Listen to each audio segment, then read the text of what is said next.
Thank you for the introduction. Sometimes people used to say of me, here's Paddy Ashdown, he needs no introduction. It's not quite true these days. I was walking through Waterloo Station not long ago. A little man came up to me and said, here, didn't you used to be Paddy Ashdown? So I thought I had been at one stage, but the fact that you've invited me here today seems to indicate that I still am, and that's jolly reassuring for me, I can tell you.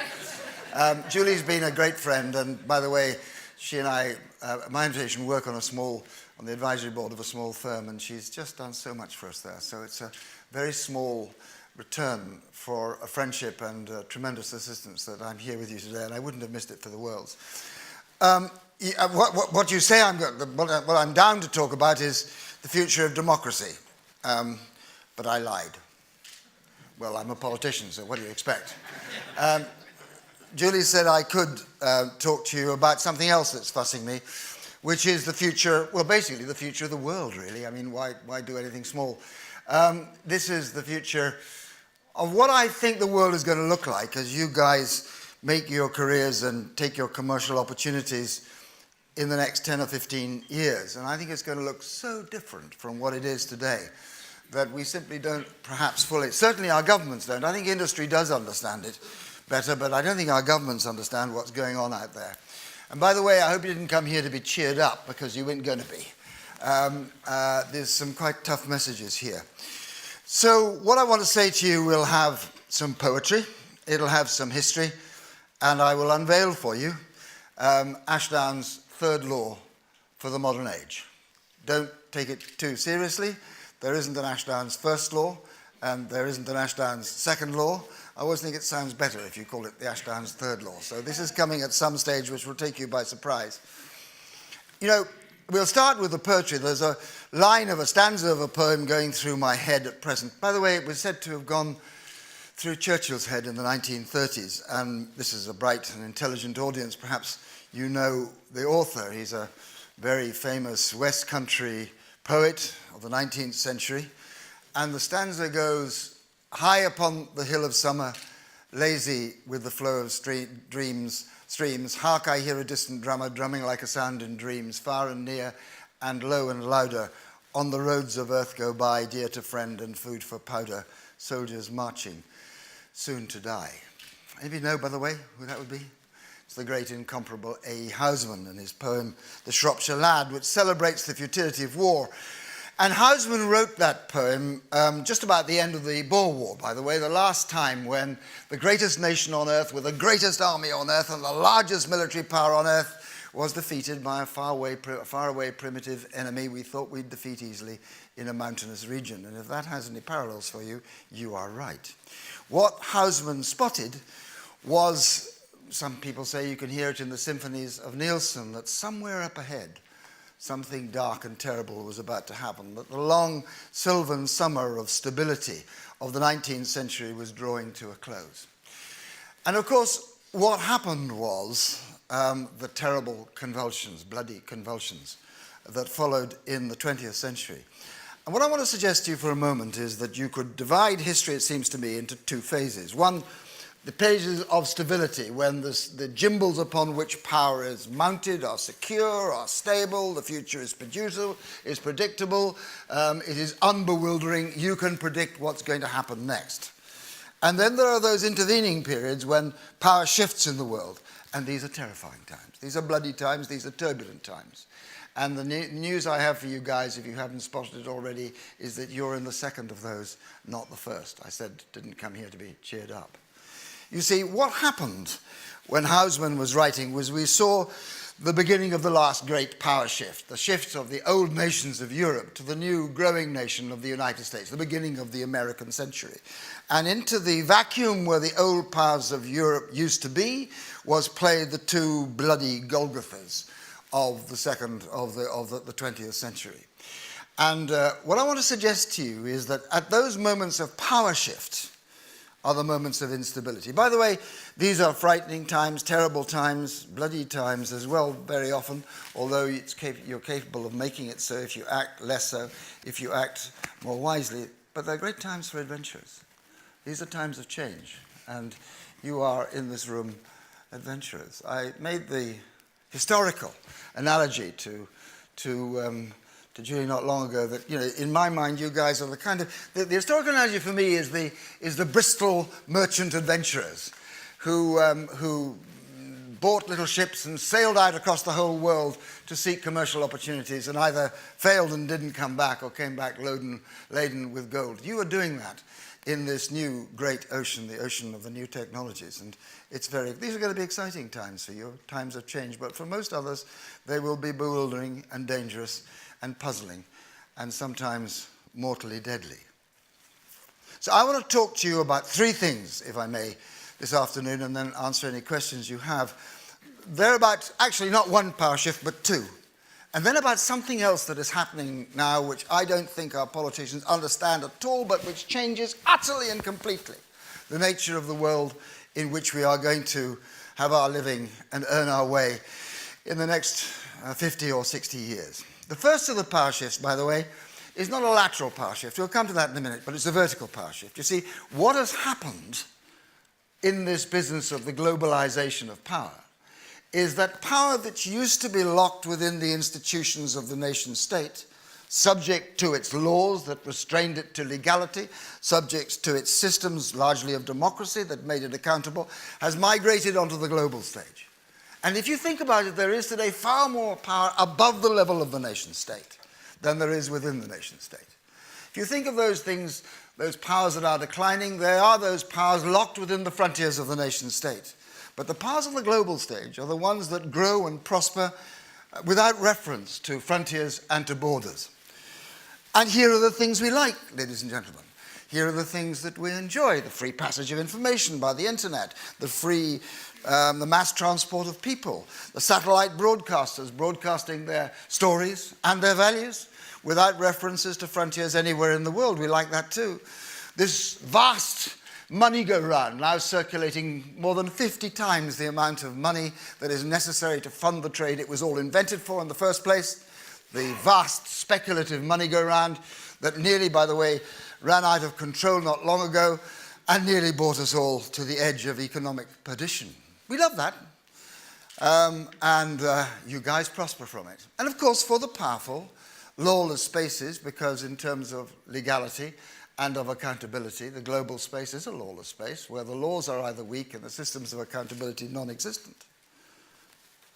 It suits the powerful, this for a time. For a time. But the rule is this, that if power is unregulated, then it gets used not just for the things you want, but also for the things you do not want. And it is not long before the unregulated, unlawful space becomes occupied not just by those things that are positive, but also by the destroyers. And so crime, too, now is global and international. And terrorism is global and international. One of the revelations of 9/11, maybe the primary one, is that you can be the most powerful nation state on earth by far. But it does not stop you having one bright September morning, some terrible tragedy, even in your most iconic of cities, generated by a primitive enemy far, far away in a mountainous country that uses your own systems to attack you. You know, it's said that 40% of the somewhere around $6 million that it took to cost for 9/11 actually passed through the financial institutions of the Twin Towers that 9/11 destroyed.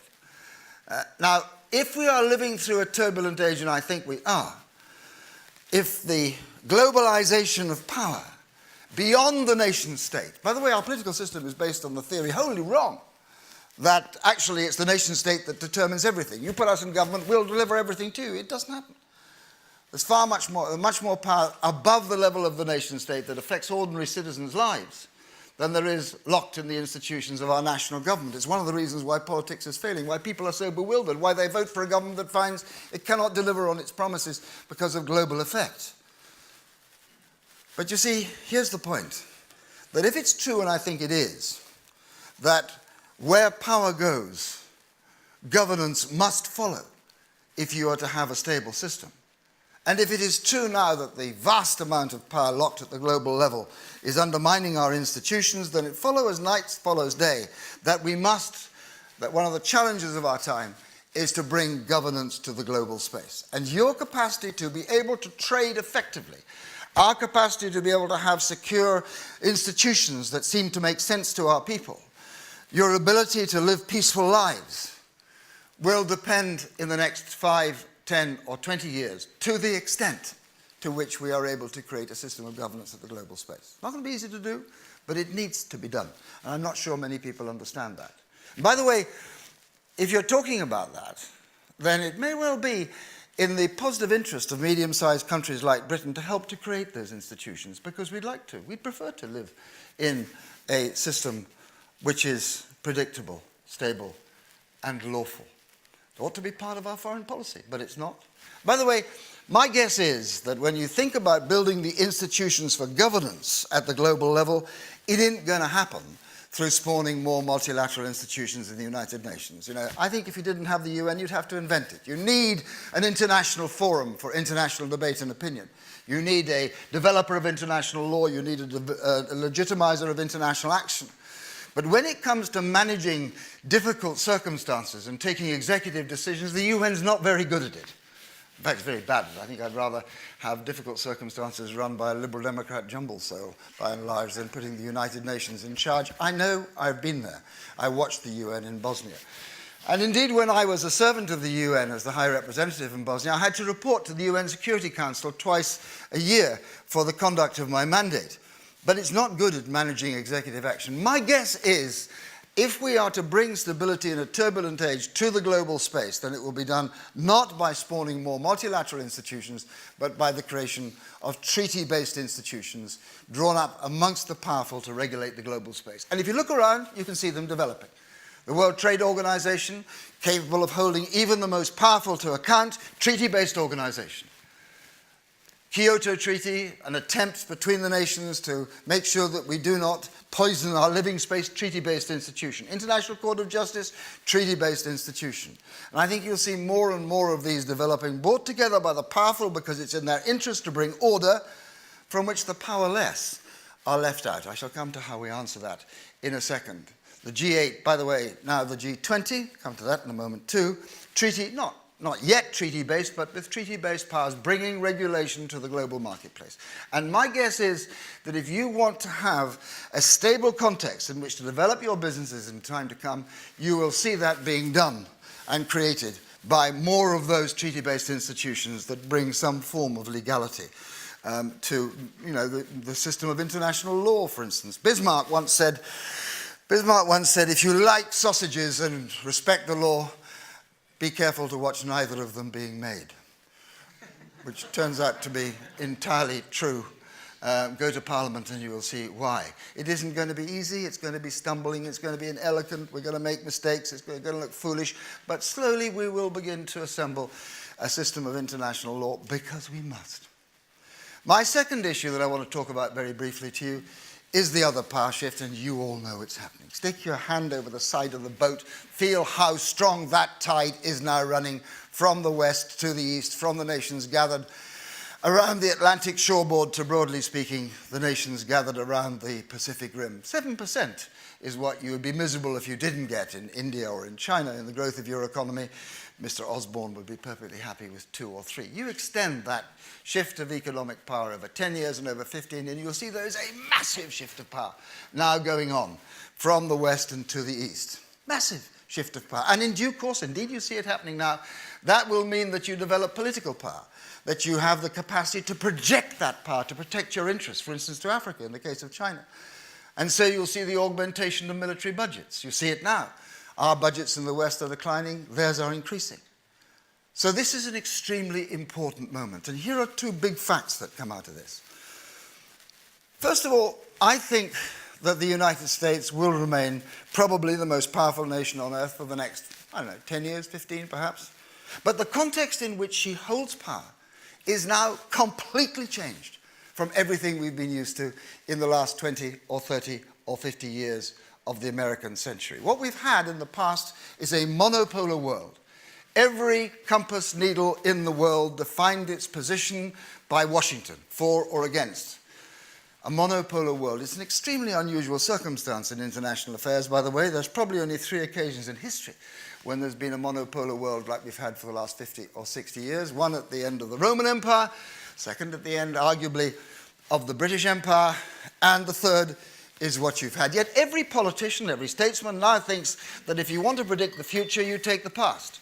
I'm very sure that the one thing that will not happen is that what the next 50 years will look like is anything like the last 50. We are moving from a monopolar world to a multipolar world. America may well be the most powerful nation on earth, but the context in which she holds her power is now a multipolar context. And that means that if you want to see the future of international affairs, don't look at the last 50 or 60 years. You want to model, you might look at Europe in the 19th century, the great five-sided balance of power, the concept of powers in Europe, what was called by Canning the European Areopagiticus, referring, of course, back to Milton. And Britain's role, by the way, because fixed monopolar world means fixed alliances, NATO, that's always there. Multipolar world means something completely different. It means shifting patterns of alliances. It means making alliances which are short-term and which are going to achieve what you want to achieve, wholly different from what we've seen. By the way, in the 19th century, Britain's role was not fixed. Canning once said, get this and how different it is from the last 50 years. Britain has fixed interests, but it has no fixed allies. We built coalitions to build. That's exactly what you do in business, by the way. It's what you're doing all the time. Politicians don't yet understand it. By the way, we were called by the French only because we were more successful, because they were miserable and envious at us, Albion perfide, perfidious Albion, because we had just such a shifting power. That's what it's going to look like. So some people say to me, yeah, but the new powers, would they really be interested in combining with us? China, for instance. I speak Chinese. I learnt Chinese. I'm not naive about the Chinese. But here's a question. Are the Chinese interested, for instance? We don't share many values with them, but we do share interests. Are the Chinese engaged in multilateral action around the world? Here's a question for you. See if anybody knows the answer. How many Chinese troops serving under the UN command, under the Blueberry, on international multilateral operations in preservation of peace in the world today? Anybody know? 0. No, it's not. It's 3,700 in Africa. Of course they're in Africa. It's a source of their raw material. They want stability in Africa. So do we. We don't share values with them, but we share an interest in preserving the peace of Africa. What is the largest naval force, you're ahead of me now, tackling the international problem of piracy off the Horn of Africa? It's not the Americans and it's not the British. By the way, the number of Americans serving on UN operations around the world today is 11. And the British is 3. The largest naval force off the Horn of Africa tackling the issue of Somali pilots is the Chinese. Of course it's the Chinese. They're a mercantilist nation. They want safety on the seas just as we did in the days of the Royal Navy. We don't share values with them, but we do share interests with them. And so I think our politics, our international affairs, is going to be increasingly about building the alliances we need. The luxury we have had for the last 50 or 60 years of sharing coalitions and interests with those with whom we shared values is over. We're going to have to think about how we pursue our interests in the world. My guess is, for instance, that there won't be another international intervention unless the Chinese are probably on board in one form or another. I was speaking to the Commandant General of the Royal Marines not long ago, and I said, have a look and see what the Chinese are doing, because I suspect if you go to war again, you could find them on your left flank. That's the truth of it. That's the kind of world we're now in. And here's the second truth, which is a pretty horrifying one for some of us who are used to the dominance of the West. I think that shift of power means that we are seeing the beginning of the end of 400 years of the absolute hegemony of Western power, Western values, and Western institutions. I say 400 years because that's the date of the end of the Ottoman Empire. I think the truth of it is that if we want to get things done in the world, we have to reach beyond the Western club, beyond the Atlantic club. See, the day was, maybe until 10 years ago, that if the West got together in a united fashion, there was nothing it could not do. It could propose and dispose in every corner of the world. After the last economic crisis, we, at the end of the Second World War, We solved the problem by getting together and creating the Bretton Woods Institution. International Monetary Fund, World Bank, problem solved. This time, the G8 wasn't enough. It had to become the G20. Increasingly, if you want to get things done in the world, we're going to have to reach beyond the Western Club to bring in others in order to create the stability that we want. My guess is the Chinese, again, I do not share any of their views of democracy or human rights, but they do want a more rule-based world order. And we do too, for that stability. Not the Russians. The Russians are a criminal state, perfectly happy to operate in a criminal manner in any criminal circumstances you give them to. I hope the Russian ambassador is not here. By the way, I think the real problem with Russia, we might touch on it later, isn't its strength, it's its weakness. It's a desperately weak state. It's a declining state and a very bad temper. Come back to that, perhaps, in questions. But here's the point, that increasingly those coalitions now are going to have to be beyond the Western Club. If you look to NATO, it isn't going to be enough. If you look to the Western Club, it isn't going to be enough. We have to build those alliances. Is that astonishing for you guys? No. Maybe astonishing to our politicians and our statesmen, but you're doing that all the time. You're building those coalitions in your businesses. They are global.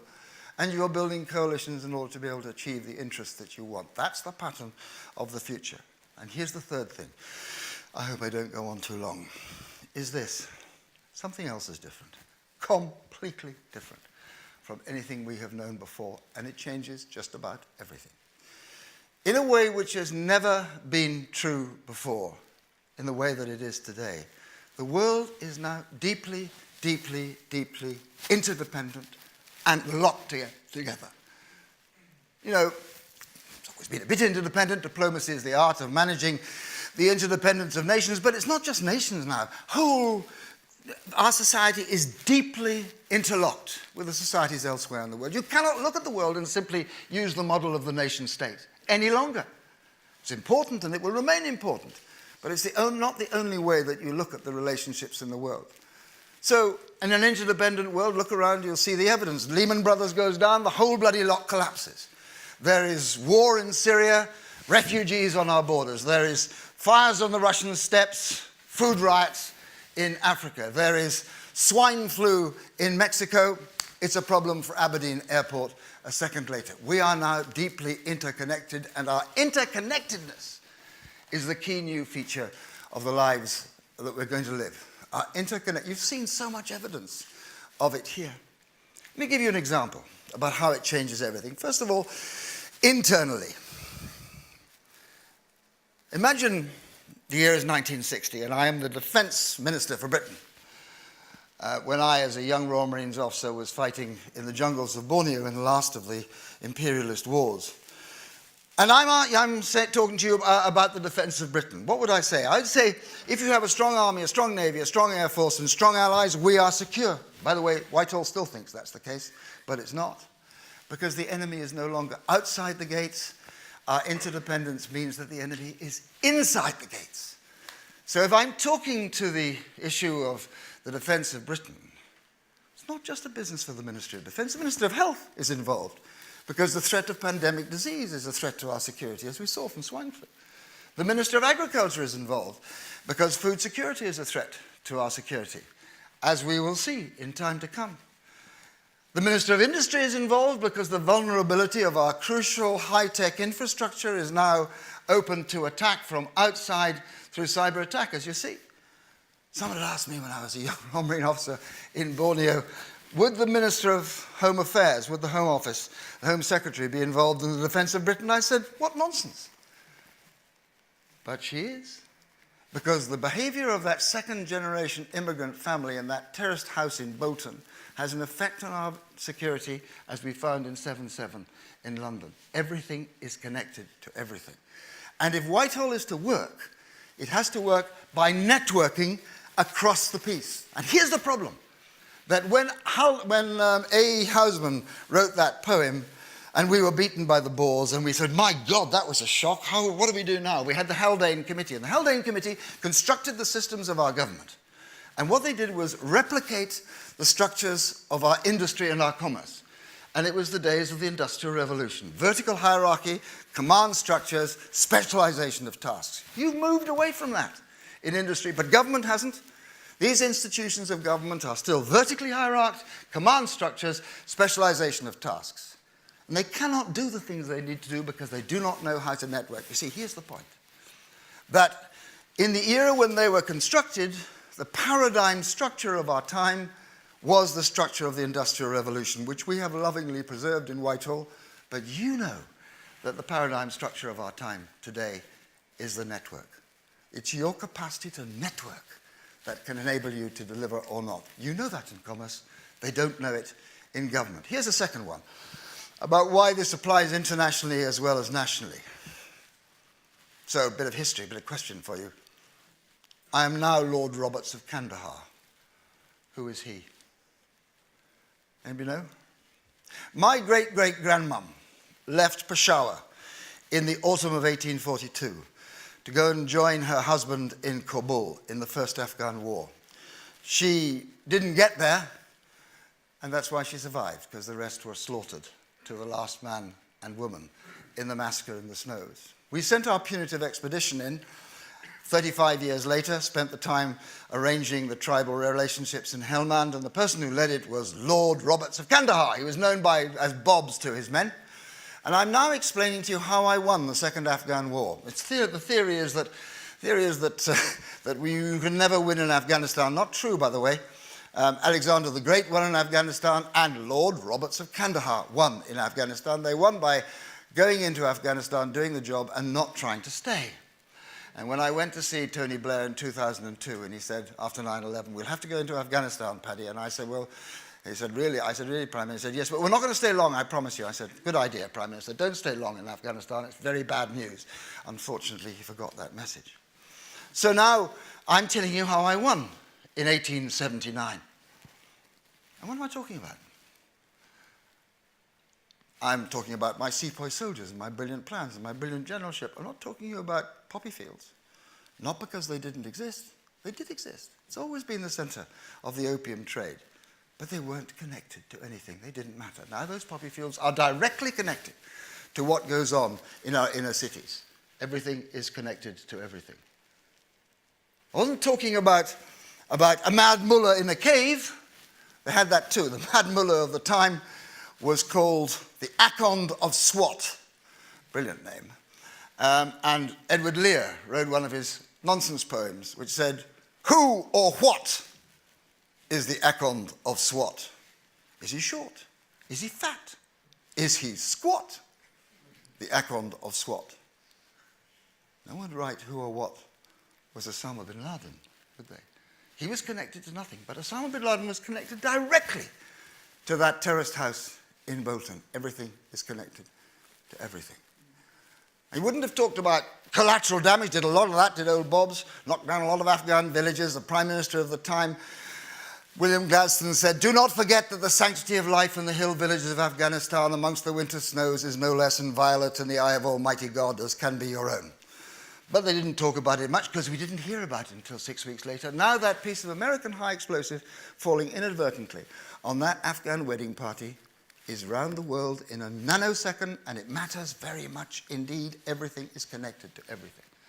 And unless you understand that interconnection, you cannot pursue your nation's interests, your government's interests, your firm's interests, your squadron in Afghanistan's interest. Here is Ashdown's third law. Ashdown's third law says that in the modern age, the most important part of what you can do is what you can do with others. It is not the vertical ability of your firm, of your squadron, of your government, of your ministry that matters. It's your ability to make the docking points. Those are the most important part of your organization. In an age when the paradigm structure is the network, it's your ability to dock and build networks that matters. And that's the crucial thing. So here I'm almost finished, except for one thing. Because one thing has also changed. You see, if it's the case that we're all interconnected, and parallel with that, we have finally invented the weapon which, once used, destroys the user as well as the enemy, then something else has changed as well. That we, all of us in the world, share a destiny with the others, including our enemy. So the concept of collective defense is now not enough.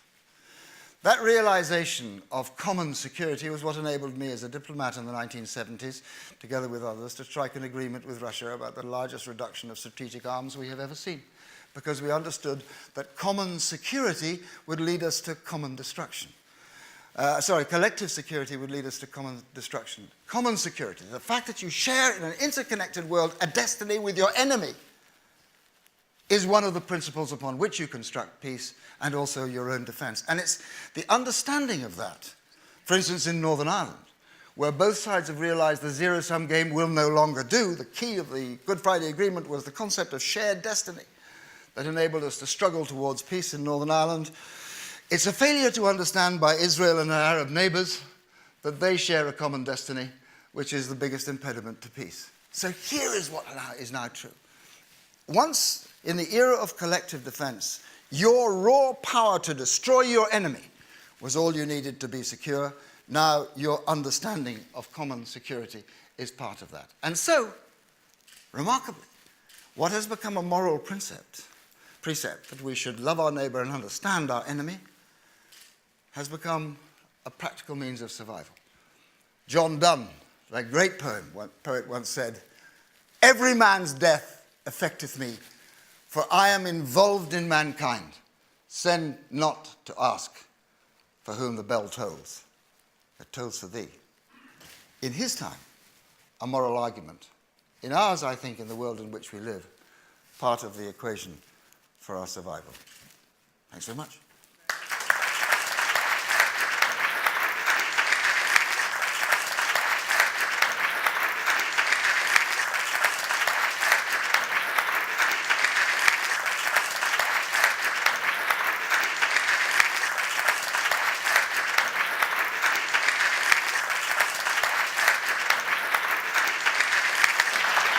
We've got time for a couple questions. Who would like to ask Paddy a question? We've got a hand going up in the back, and then Rod, and then Thomas, please. And then right here with Peter. Can we get a microphone over there?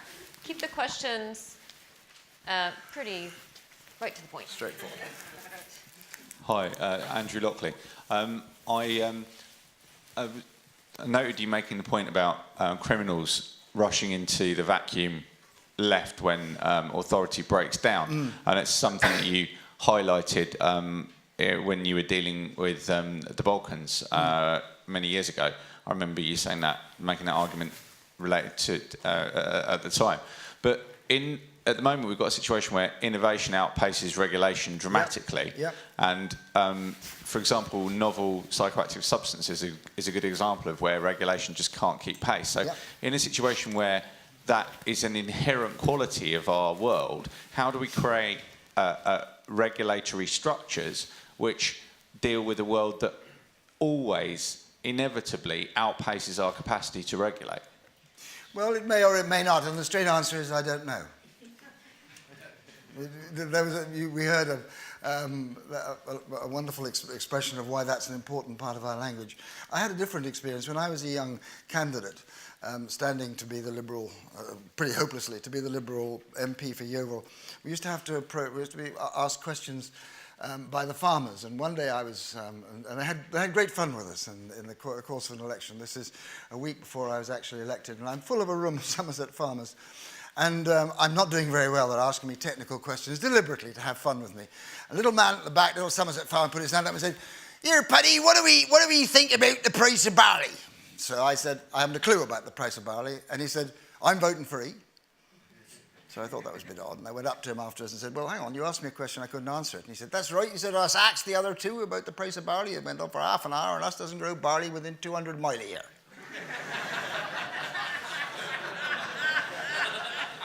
The answer is, look, you identify a challenge. I don't know. But what I do know, I mean, I can't provide the answers to these very, very difficult questions. What I do know is that we have to find the mechanism to begin to think about these issues. And the best context in which we do so is a concept that we understand that this is a global problem, not a particularly one that just affects us. We've got to draw up the kind of regulations that will make sense of some of these problems, which is the point I've tried to make. I disagree with Mr. Cameron so strongly on this issue of refugees, is that even if you just take our problem, the 3,000 banging on the gates of the Eurotunnel, The truth is that this can only be solved within a European context. Because if we don't, then we'll still get that problem. The only solution, and so withdrawing ourselves from discussions with others about how we can produce the kind of overall policy context which can make sense of a problem, by the way, which is going to multiply. This is nothing what you see now with people fleeing from conflict. What you're going to see, Sean, is the mass movement of people, migration of people driven out of their places because global warming has made them uninhabitable. I was in Kuala Lumpur yesterday discussing exactly this. So we need to think about this, not just as a nation, but we need to think about it in the wider international context. You know, there is no issue. We used to divide all policy into domestic and foreign affairs. There's no domestic policy any longer that doesn't have a foreign affairs quotient. Not that issue, not regulation. It was wonderful, that discussion we had earlier on about the regulation of the banks, etc. This is a global problem. There is no issue that you want your citizens to be able to benefit from a secure future and a prosperous future that does not have an international quotient. And if you will not look at these things internationally, you cannot find solutions. So I can't give you a solution, but I can give you a context in which that solution can be addressed. And it's the only context, it seems to me, which can deliver success. Peter? Democracy versus the rule of law. Yeah, that's very good. You and I talked about this earlier on. Which would you actually prefer to live under? If we talk about the future of the world, is it better to live in the rule of law or in democracy? We see where we promote democracy, we often cause a breakdown. Where China, let's say, obviously has a huge central opinion of the rule of law and manages to keep 1.4 billion people together. Yeah, I think China's got more difficult problems. They've liberalized their economy. They don't have to democratize their society. They too will have to. Will have to address that. I think democracy is what a nation in the process of developing comes to when there is enough prosperity around for people not to allow the dictator's arbitrary power to remove their successes from them overnight. It's a mechanism for limiting the power of the powerful. The answer is, you asked me to choose between the two, and I give you a very straight answer. We in Britain, in the West, arrogantly believe that our great gift to the world is democracy. No, it's not. We're not even particularly good at it ourselves. And for God's sake, look at that ridiculous institution to which I belong, the House of Lords, which has no contact with democracy whatsoever. There are two ways of getting into the House of Lords. One is that you have the patronage of the Prime Minister, and the other way is that your great-grandmother slept with the king. I mean, this is how the House of Lords is constructed. And we send young soldiers out to fight the world and to kill others and die themselves in the cause of democracy, and our second House of Parliament has no connection with democracy whatsoever. We're not even particularly good at democracy. Our real gift to the world is the rule of law. Now, British law in particular, but whatever law that is consistent with the traditions of your country, the rule of law is the basis upon which you can reduce the arbitrary power of the executive to damage your life, and in which you can have a stable context in which to develop business and freedom and so on. And that's why when I went to Bosnia, by the way, in Bosnia, when we took over Bosnia with 60,000 troops, we said, oh yes, democracy, democracy, that's what we need. We had 6 elections in 7 years. And because you didn't have the rule of law, those who ran the war, those who ran all wars are corrupt. The corrupt nearly bought their positions in the democracy, and instead of getting a democratic state, you got a criminally captured state.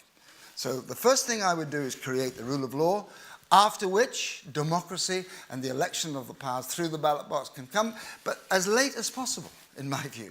If you have the other things in place, a free press, a strong civil society, a decent constitution with checks and balances in it, and the rule of law, if you can do democracy, then you will become much more stable. Very significant that one of the most successful democracies in Europe was Germany, in which we did all of those things before we had German elections. Now, you can't always do that. Politics doesn't allow it, but the more you can, the better.